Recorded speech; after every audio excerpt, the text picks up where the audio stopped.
Welcome to day 4. Let's jump in. The Lord's Supper. Matthew 26, 17 through 35. On the first day of the Feast of Unleavened Bread, the disciples came to Jesus and asked, "Where do you want us to make preparations for you to eat the Passover?" He replied, "Go into the city to a certain man and tell him, 'The teacher says my appointed time is near. I'm going to celebrate the Passover with my disciples at your house.'" So the disciples did as Jesus had directed them and prepared the Passover. When evening came, Jesus was reclined at the table with the 12, and while they were eating, he said, "I tell you the truth, one of you will betray me." They were very sad and began to say to him one after another, "Surely not I, Lord." Jesus replied, "The one who has dipped his hand into the bowl with me will betray me. The Son of Man will go just as it is written about him. But woe to that man who betrays the Son of Man. It would be better for him if he had not been born." Then Judas, the one who would betray him, said, "Surely not I, Rabbi." Jesus answered, "Yes, it is you." While they were eating, Jesus took bread, gave thanks, and broke it, and gave it to his disciples, saying, "Take and eat. This is my body." Then he took the cup, gave thanks, and offered it to them, saying, "Drink from it, all of you.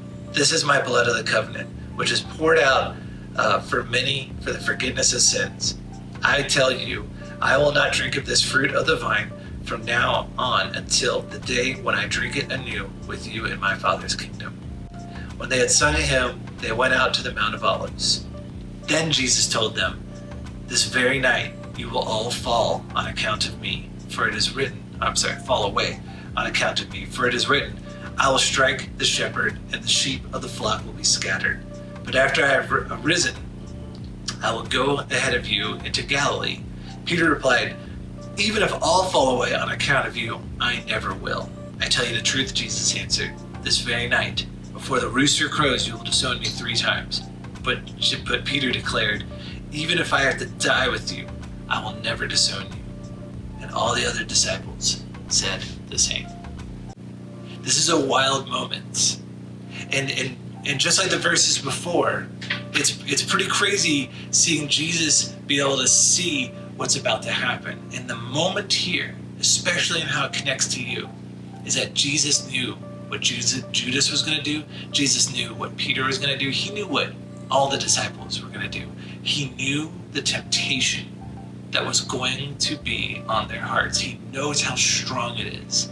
He knows that even in our moments of great strength, we can say, "This will never happen to me." But Jesus knows our hearts better than we know ourselves. If we're being honest, we know moments that we've declared, "This temptation won't have my heart again," only to find that it does. So my question today is this: if Jesus knows the temptations that are going to be on your heart, if he knows the stuff that you're already struggling with, how might that change your prayer life? How might that change how you view God? And going forward in prayer, ask God for strength and wisdom when dealing with those temptations, because he already knows them and he's already ready to help you with it. See you tomorrow.